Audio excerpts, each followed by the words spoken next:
Palakkad Pattambi പള്ളിപ്പുറത്ത് goods train പാളം തെറ്റി. മംഗലാപുരത്തു നിന്നും പാലക്കാട്ടേക്ക് വരികയായിരുന്ന ഗുഡ്സ് ട്രെയിനാണ് പാളം തെറ്റിയത്. 4ഓളം ട്രെയിനുകൾ പിടിച്ചിട്ടു. 1 മണിക്കൂർ നീണ്ട ശ്രമത്തിനൊടുവിൽ പാളം തെറ്റിയ ബോഗി തിരിച്ചു കയറ്റി. ഈ ട്രാക്കിലെ നിർത്തിയിട്ട സർവീസുകൾ ഉടൻ പുനരാരംഭിക്കും. ഇക്ബാൽ അറക്കൽ വിവരങ്ങളുമായി. ഇക്ബാൽ, ഇപ്പോൾ ട്രെയിനുകൾ പിടിച്ചിട്ടിരിക്കുകയാണ്. ഗുഡ്സ് ട്രെയിൻ പാളം തെറ്റിയതിനു ശേഷം എത്ര സമയമായി?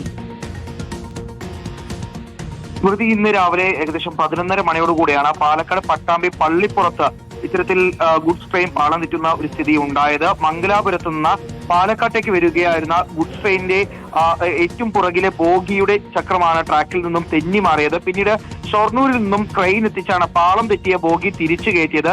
ഷൊർണൂരിൽ നിന്നുള്ള ഉദ്യോഗസ്ഥരുടെ നേതൃത്വത്തിലായിരുന്നു ഈ നടപടികൾ ഉണ്ടായത്. 1 മണിക്കൂറിനിടയിൽ 4ഓളം ട്രെയിനുകൾ പിടിച്ചിടുന്ന സ്ഥിതിയും ഉണ്ടായിരുന്നു. ഈ ട്രെയിൻ പാളം തെറ്റിയതിനെ തുടർന്ന് ഏറനാട് എക്സ്പ്രസും പരശുറാം എക്സ്പ്രസും അതുപോലെ തന്നെ കോഴിക്കോട് നിന്ന് പാലക്കാട്ടേക്കുള്ള എക്സ്പ്രസ് ട്രെയിനുകൾ ഉൾപ്പെടെ വൈകി ഓടുകയാണ്. കോഴിക്കോട് നിന്നുള്ള ജനശതാബ്ദി അതുപോലെ തന്നെ ലോക്മാന്യ തിലക് കൊച്ചുവേളി, നിസാമുദ്ദീൻ തിരുവനന്തപുരം എക്സ്പ്രസുകളെല്ലാം ഇപ്പോൾ വൈകി ഓടുകയാണ് എന്നുള്ളതാണ് റെയിൽവേ അറിയിച്ചിട്ടുള്ളത്. ശരി, ഇക്ബാൽ അറക്കലാണ് വിവരങ്ങൾ നൽകിയത്.